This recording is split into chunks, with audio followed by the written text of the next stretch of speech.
Hello friends, तो फिर एक बार स्वागत करती हूँ आपके अपने YouTube channel target exam study platform पर। तो उम्मीद करती हूँ आप और आपका परिवार बहुत ही बेहतर और उम्दा होगा।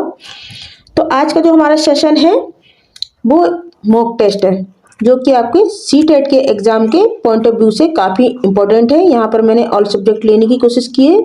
तो चलिए बढ़ते हैं वीडियो की तरफ। और फ्रेंड्स, यदि आपको वीडियो पसंद आए तो इसको ज़्यादा से ज़्यादा लाइक कीजिए और सब्सक्राइब कीजिए चैनल को, जिससे आपको आने वाली वीडियो का नोटिफिकेशन भी मिल सके। तो चलिए शुरू करते हैं आज की वीडियो का पहला प्रश्न। निम्नलिखित में से कौन सा कीट मधुमक्खियों की भांति कॉलोनी बस्ती में एक साथ नहीं रहता है? देखिए, दीमक एक साथ रहती है यानी समूह में रहती है, चींटी भी समूह में रहती है, ततैया बर भी समूह में रहते हैं, लेकिन जो मकड़ी होती है, मकड़ी ये समूह में नहीं रहती है। आप लोगों ने अक्सर देखा होगा घरों में मकड़ी जो जाला बनाती है वो आपको सिंगल ही दिखेगी, समूह में नहीं दिखेगी। तो option D is the right answer. Next question है, बंदर, शेर तथा चूहे के घर क्रमशः हैं, बताइए।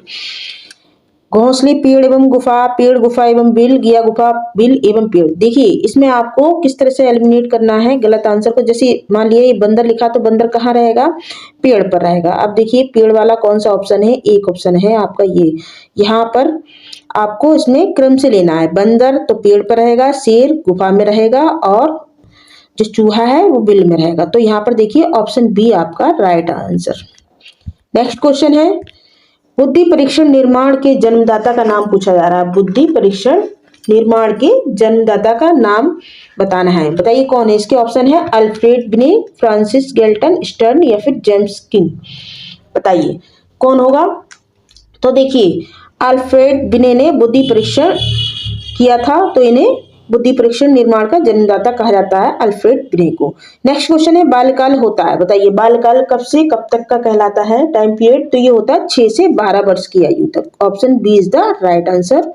नेक्स्ट क्वेश्चन है आपका, निम्न में से कौन से समूह की सब्जी कच्ची खाई जाती है? ये बताना है कि निम्न में से ऐसा कौन सा समूह है जिसकी सब्जी कच्ची खाई जाती है, बताइए। आलू, बैंगन, टमाटर, बताइए कौन सा ऑप्शन इसमें सही होगा। पहला है जैसे आलू, बैंगन, मटर, या गाजर, भिंडी, लौकी, गाजर, टमाटर, मूली, या गाजर, टमाटर, बैंगन, करेला। देखिए यहाँ पर करेला को नहीं कच्चा खा सकते, यहाँ पर लौकी को कच्चा नहीं खा सकते, और यहाँ बैंगन को नहीं, आलू को नहीं खाएंगे आप, ठीक है। तो यहाँ पर देखिए जो आप सैलेड के रूप में इस्तेमाल करते हैं, तो ऑप्शन सी आपका राइट आंसर होगा, गाजर, मूली, टमाटर। Option C is the right answer. सफाई करने वाले पक्षियों के नाम आपको बताना है कि सफाई करता है या सफाई करने वाले पक्षी कौन कौन से होते हैं। इसके ऑप्शन देख लेते हैं, तोता, चील, गिद्ध, उल्लू, या कौवा, चील, चमगादड़, उल्लू, या कौवा, चील, गिद्ध, उल्लू। बताइए इनमें से कौन से हो सकते हैं, बताइए। तो देखिए, कौवा, चील, गिद्ध, उल्लू, उल्लू को भी सफाई करता कहा जाता है क्योंकि ये भी रात्रिचर प्राणी है और ये भी सफाई करता है। तो ऑप्शन सी आपका राइट हो जाएगा, कौवा, चील, गिद्ध और उल्लू। नेक्स्ट क्वेश्चन आपका हो जाएगा, संयुक्त भोजी पक्षी के उदाहरण बताना है, बताइए।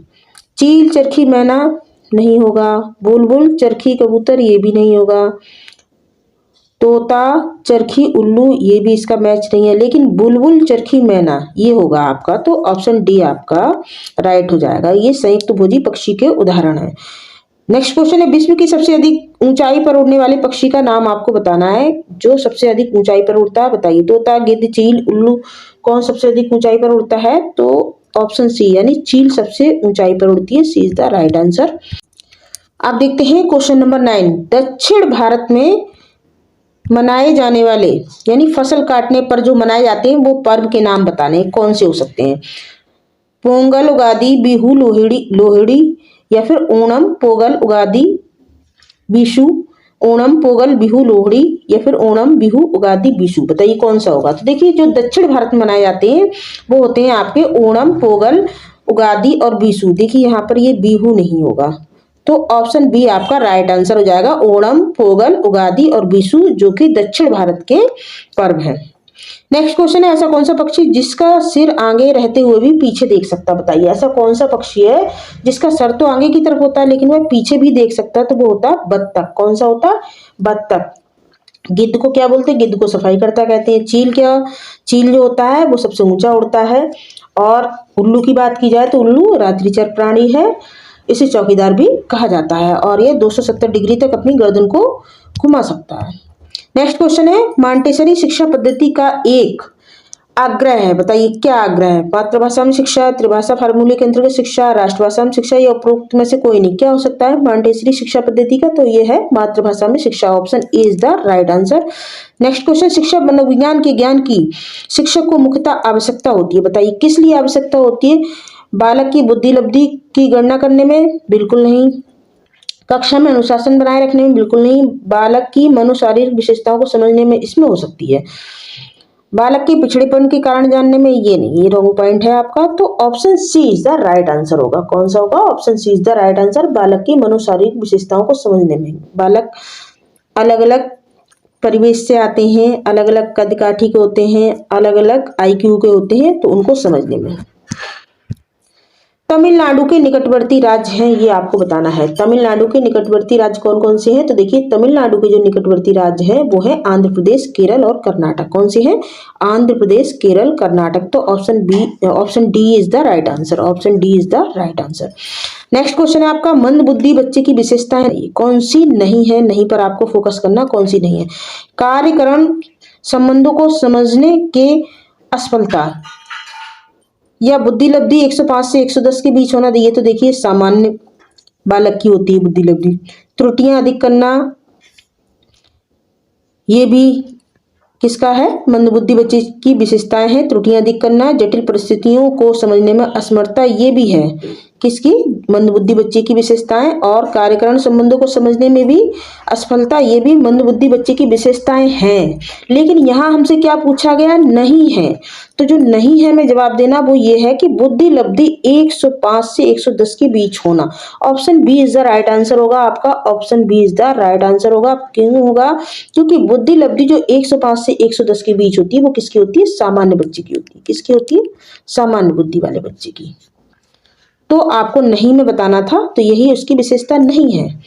तो option B is the right answer. Next question है, निम्न नीचे दिया गया कौन सा ऐसा समूह है जो जड़ों का है? बताना है। शकरकंदी, मूली, हल्दी, चुकंदर, आलू, अदरक, गाजर, चुकंदर, मूली या फिर गाजर, हल्दी, अदरक। बताइए कौन सा ऐसा है जो कि जड़ों का समूह है, ये आपको बताना है। तो देखिए गाजर, चुकंदर, मूली, ये क्या है? ये जड़ों का समूह है। तो option C is the right answer. Next question, Nathu La दर्रा भारत के किस राज्य में स्थित है? अरुणाचल प्रदेश, असम, सिक्किम, मेघालय। बताइए कहाँ पर है? तो ये देखिए सिक्किम राज्य में। कहाँ पर है? भारत के सिक्किम राज्य में है, जो भारत को चीन से जोड़ता है। जो नाथुला दर्रा है ये भारत को कहाँ से जोड़ता है? चीन से जोड़ता है। और जो चुंबी नदी है, इसका नाम आप लोगों ने सुना होगा, चुंबी नदी इसी दर्रे से होकर गुजरती है। अब देखते हैं नेक्स्ट क्वेश्चन, शिक्षा का अधिकार अधिनियम आरटी, शिक्षा का अधिकार अधिनियम आरटी किस वर्ष प्रभावी हुआ था? 2009, 2005, 2010 या फिर 2001? बताइए कब प्रभावी हुआ था? तो ये हुआ था 2010 में। Option C is the right answer. Next question है आपका कि मधुबनी शैली भारत के निम्न में से किस राज्य से संबंधित है? बिहार, मध्य प्रदेश, पश्चिम बंगाल या राजस्थान? कहाँ से संबंधित है? तो ये बिहार से संबंधित है। नेक्स्ट क्वेश्चन, सहारा मरुस्थल किस महाद्वीप में स्थित है? बताइए सहारा मरुस्थल किस महाद्वीप में स्थित है? तो ये अफ्रीका महाद्वीप में स्थित है। कहाँ स्थित है? अफ्रीका महाद्वीप में स्थित है।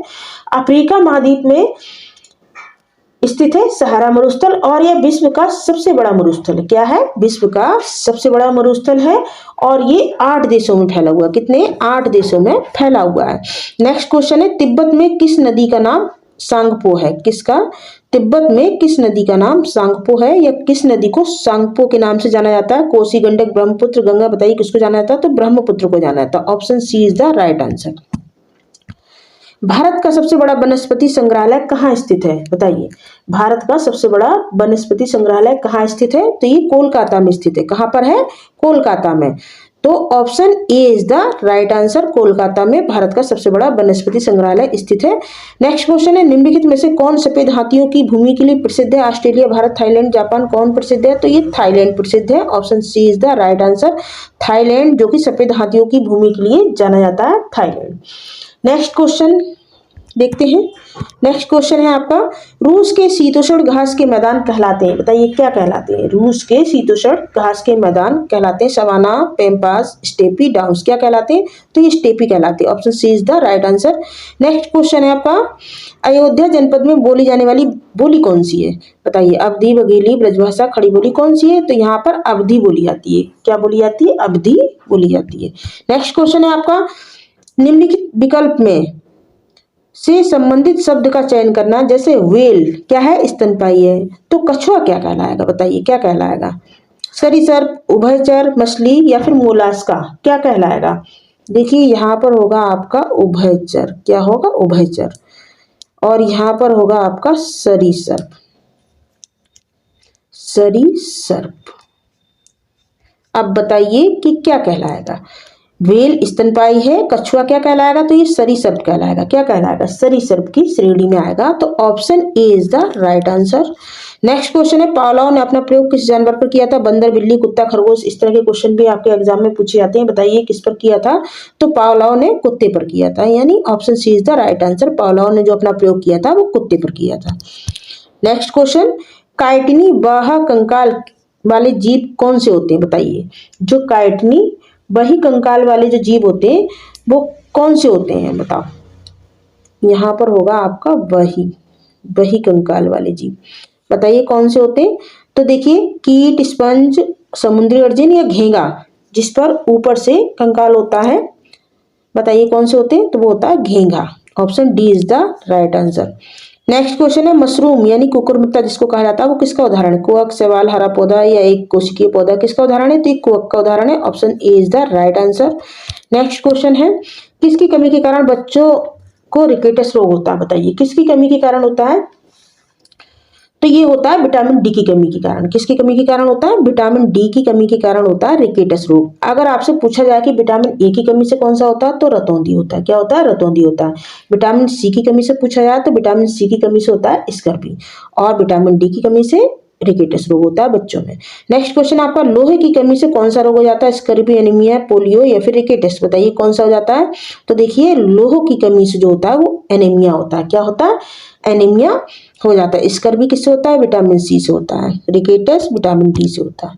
नेक्स्ट क्वेश्चन, व्यक्तियों के एक दूसरे में भिन्नता क्यों पाई जाती है? बताइए। व्यक्तियों में जो भिन्नता पाई जाती है एक दूसरे में, वो क्यों पाई जाती है? तो वो पाई जाती है, इसके ऑप्शन देख लेते हैं। वातावरण के प्रभाव के कारण, जन्मजात विशेषताओं के कारण, या वंशानुक्रम और वातावरण के बीच अंतःक्रिया के कारण, या प्रत्येक व्यक्ति को उसके माता पिता से जो जीन मिले होते हैं उनका विभिन्न समुच्चय। बताइए, जीनों का भिन्न समुच्चय प्राप्त होने के कारण। बताइए किससे होता है? तो देखिए, व्यक्तियों में जो एक दूसरे से जो भिन्नता पाई जाती है अलग अलग, वो पाई जाती है वंशानुक्रम और वातावरण के बीच अंतःक्रिया के कारण। आप देखते हैं क्वेश्चन नंबर 32, निम्न में से किस सूत्र का संबंध आगमन विधि से है? ज्ञात से ज्ञात की ओर, विशिष्ट से समान की ओर, स्थूल से सूक्ष्म की ओर, या मूर्त से अमूर्त की ओर। बताइए। तो देखिए, आगमन विधि का संबंध है विशिष्ट से सामान्य की ओर। Option B is the right answer.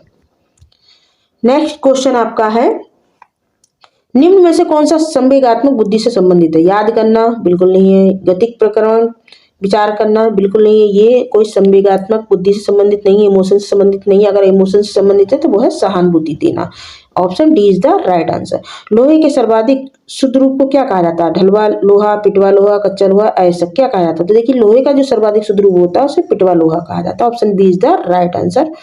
Next question है आपका, कच्चे फलों को पकाने के लिए कौन सी गैस का प्रयोग किया जाता है? कच्चे फलों को पकाने के लिए कौन सी गैस का प्रयोग किया जाता है? एसिटिलीन, मीथेन, एथेन या कार्बन डाइऑक्साइड। बताइए किसका प्रयोग किया जाता है? तो देखिए, कच्चे फलों को पकाने के लिए एसिटिलीन का उपयोग किया जाता है। Option A is the right answer. Next question है, निम्नलिखित में से किस ईंधन के कारण पर्यावरण में न्यूनतम प्रदूषण होता है? बताइए किससे न्यूनतम प्रदूषण होता है? देखिए, डीजल से होता है, मिट्टी का तेल से होता है, कोयले से भी होता है, लेकिन हाइड्रोजन से नहीं होता। Option C is the right answer. Next question होगा, कक्षा 1 में बच्चों के भाषा कौशल का विकास किस क्रम में होना चाहिए? बताइए। इसके ऑप्शन देख लेते हैं। सुनना, बोलना, पढ़ना, लिखना, लिखना, पढ़ना, सुनना, बोलना, या फिर सुनना, लिखना, बोलना, पढ़ना, लिखना, बोलना, पढ़ना, सुनना। बताइए कैसे होना चाहिए? कक्षा 1 के बच्चे हैं तो देखिए, बच्चे पहले सुनते हैं, बोलते हैं, पढ़ते हैं, उसके बाद लिखते हैं। तो सुनना, बोलना, पढ़ना, लिखना, यानी सुबह बोली। तो आपका क्या option A is the right answer हो जाएगा। नेक्स्ट क्वेश्चन है, ईबीएस पाठ्य पुस्तक में रेलवे टिकट का एक नमूना दिखाने का विचार है, बताइए। तो इसमें जो ऑप्शन दे रखे हैं इनमें से आपके हिसाब से क्या सही हो सकता है? विद्यार्थियों को रेल किराए के बारे में जानकारी देना, निष्कर्ष पर पहुंचने के लिए छात्रों के कौशल को बढ़ाना, उन्हें वास्तविक जानकारी के साथ साथ बोलचाल करने और अवलोकन करने के कौशल विकसित करने के अवसर देना, या उन्हें टिकट में प्रयुक्त विभिन्न संक्षिप्त अक्षरों का ज्ञान प्रदान करना। बताइए क्या होना चाहिए? तो देखिए, ईपीएस पाठ्य पुस्तक में रेलवे टिकट का जो नमूना दिखाने का विचार है उससे क्या है कि बच्चों में हमें वास्तविक जानकारी के साथ साथ बातचीत करने और अवलोकन के कौशल को विकसित करने के अवसर देना। देखिए, जहां पर भी ये वर्ड आपको दिखाई दे, ये पॉजिटिव टैग वर्ड है आपका, तो उस ऐसे ऑप्शन हमेशा सही होते हैं, पॉजिटिव होते हैं। तो option C is the right answer. Next question है, हरित सोना क्या है? हरित सोना क्या है? चाय, कॉफी, सोना, चावल, बताइए क्या होगा? हरित सोना, हरा सोना। तो देखिए, चाय को कहा जाता है। Option A is the right answer. नेत्रदान में मानव नेत्र के कौन से हिस्से का ट्रांसप्लांट किया जाता है? बताइए, यदि आप नेत्रदान करते हैं तो कौन सा हिस्सा होगा जिसका ट्रांसप्लांट दूसरे में किया जाएगा, दूसरे व्यक्ति में किया जाएगा? बताइए। रेटिना, कार्निया, आइरिस या फिर सिलेरी बॉडी, बताइए किसका किया जाता है? तो वो किया जाता है कार्निया का। Option B is the right answer. नेत्रदान में मानव नेत्र के जो हिस्सा होता है, जो पार्ट होता है कार्निया, उसका ट्रांसप्लांट किया जाता है। Thanks for watching. वीडियो आपको अच्छा लगा हो इसको ज़्यादा से ज़्यादा शेयर करें, चैनल को सब्सक्राइब करें। जो भाई बहन पहली बार जुड़ रहे हैं वो भी चैनल को सब्सक्राइब कर लें, जिससे आपको आने वाली वीडियो का नोटिफिकेशन मिल सके। Thank you.